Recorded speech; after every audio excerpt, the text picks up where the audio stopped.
एक बड़ी पुरानी कहावत है, अंडा सिखावे बच्चे को कि चींची ना कर। यही हाल कर दिया है रूस ने इस वक्त अमेरिका और यूरोप का।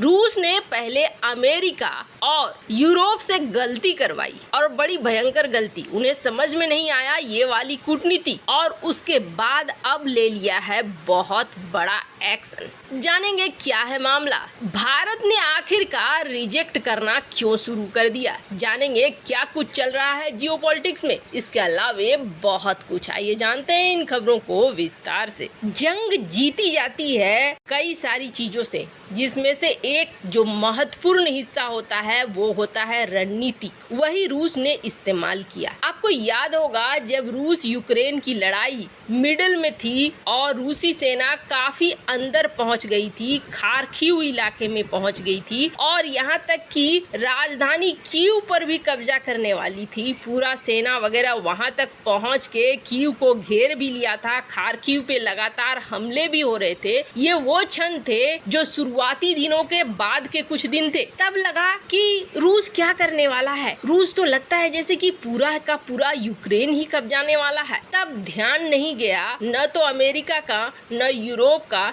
न नाटो का कि इधर डोनेस्क और लुहांस्क में अपनी पकड़ मजबूत कर ली है रूस ने। उसके बाद रूस ने ये फैसला लिया कि नहीं, हम वापस लौट रहे हैं, और वो वापस लौटने लगे। उसकी सेना वगैरह वापस डोनेस्क और लुहांस्क तक सीमित होने लगी। पर इधर फिनलैंड और स्वीडन, इन दोनों ने ये कह दिया कि हम नाटो में शामिल होना चाहते हैं। अमेरिका ने अभी हाल ही में घोषणा कर दी कि हाँ, हमने औपचारिक साइन कर दिया है और कागजात अब 30 नाटो मेंबर के पास घूमेगा। पूरा साइन होते ही स्वीडन और फिनलैंड शामिल हो जाएंगे नाटो में। मतलब कि रूस के दरवाजे तक नाटो अपनी सेना पहुंचा देगा। ये अमेरिका का, बाइडेन का और नाटो का प्लान था। इन्होंने सोचा बहुत अच्छा, लेकिन कहते हैं ना, नहले पे दहला मारना, वो मार दिया रूस ने। रूस ने क्या किया, 1 महीने पहले कहा कि हम यूरोप में जो गैस जा रहा है उसके परसेंटेज में कटौती करेंगे, और ये कटौती थी 60% की कटौती।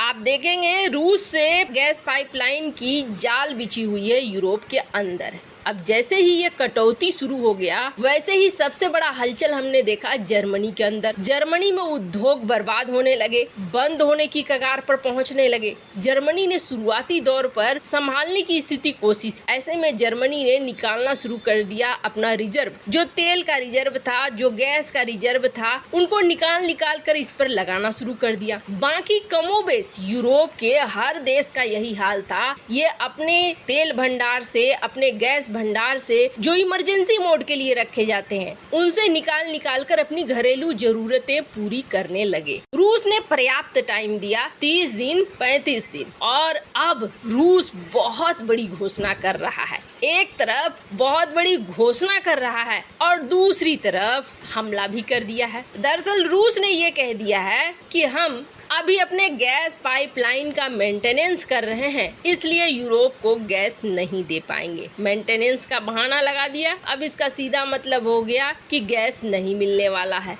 यहाँ यूरोप ने सोचा अच्छा, फिर चीजें कुछ ठीक होंगी, यहाँ पर कुछ तो हालात बदलेंगे। लेकिन अभी इधर घोषणा ये की थी और दूसरी तरफ खार्किव पर हमले शुरू कर दिए, जिसमें खार्किव पे हमले हो गए हैं तेज। अब स्थिति क्या हो गई है, स्थिति यूरोप की और अमेरिका की कितनी गंदी हो गई है, इसका अंदाजा आप ऐसे लगाइए कि अमेरिका ने एशिया में, खास तौर पर चीन को, तेल अपने इमरजेंसी रिजर्व से निकाल कर दे दिया, और वहीं यूरोप ने अपने इमरजेंसी फंड से निकालकर अपने ही देश में इस्तेमाल कर लिया। अब अगर रूस और नाटो के बीच जंग के हालात बनते हैं तो फिर इमरजेंसी का तेल लाएगा कहां से नाटो और यूरोप। ये बड़ा संकट खड़ा कर दिया है रूस ने, एक तरीके से नकेल कस दी। अब यूक्रेन चिल्ला रहा है, लगातार लाइव सेशन कर रहा है, हमारी मदद करो, हमारी मदद करो। पर हो ये रहा है कि अब थोड़े से नाटो भी चुप है और यूरोपीय देश भी चुप है,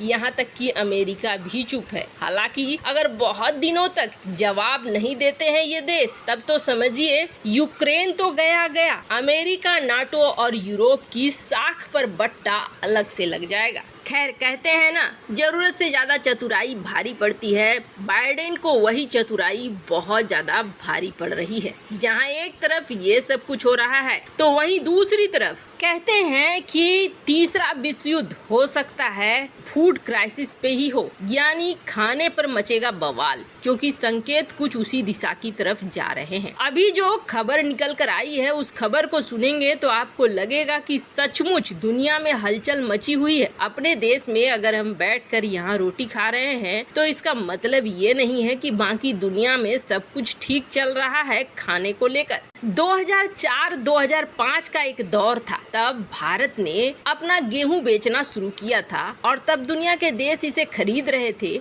खरीदते हालात ये हो गए थे कि भारत के स्टॉक में आधे से भी कम गेहूं बच गया था और उसके बाद हमें दुनिया भर के अन्य देशों के सामने हाथ फैलाना पड़ा था। किसी ने सुअर वाला गेहूं दे दिया था तो किसी ने कुछ किया था। भारत सरकार ने जब देखा कि ऐसे हालात न बन जाए, भारत सरकार ने एक्सपोर्ट पर बैन लगा दिया और ये बैन लगाने के बाद असर भी देखने को मिला। गेहूं न सही तो चलो आटा ले लो। आटा को लेकर बहुत सारे रिक्वेस्ट आने लगे, जिसके बाद कल सरकार ने एक और बड़ा फैसला ले लिया और कहा कि अगर आटा भी आप किसी को बेचोगे तो पहले आप गवर्नमेंट से लेटर लोगे। उसके बाद होता क्या है कि प्राइवेट फार्म, प्राइवेट कंपनियां लालच के चक्कर में, अपने गेहूं को बेचने के चक्कर में, आटे को बेचने के चक्कर में अलग अलग तरीके को अपना लेती हैं। ज्यादा मुनाफा कमाने के लिए ये तरीका बाद में भारी पड़ेगा या देश को भारी पड़ेगा ये नहीं सोचती हैं। ऐसे में भारत सरकार को कदम एक के बाद एक लेने पड़ रहे हैं। अब कहा यह जा रहा है कि दुनिया भर से भारत को 50 लाख टन का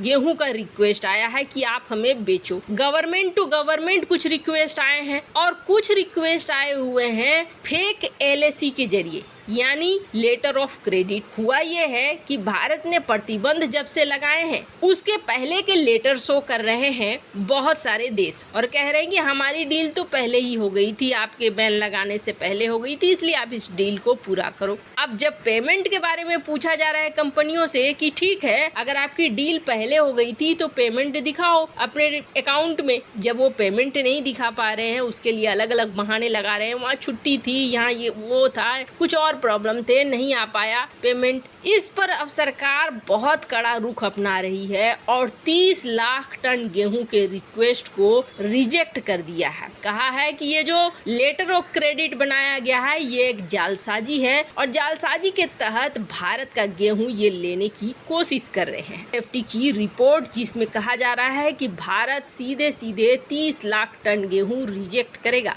वैसे आपको क्या लगता है, भारत सरकार जो कदम उठा रही है सही है या नहीं? कमेंट कर अपनी राय जरूर बताएं। जल्द मिलते हैं अगले वीडियो में नई खबर के साथ।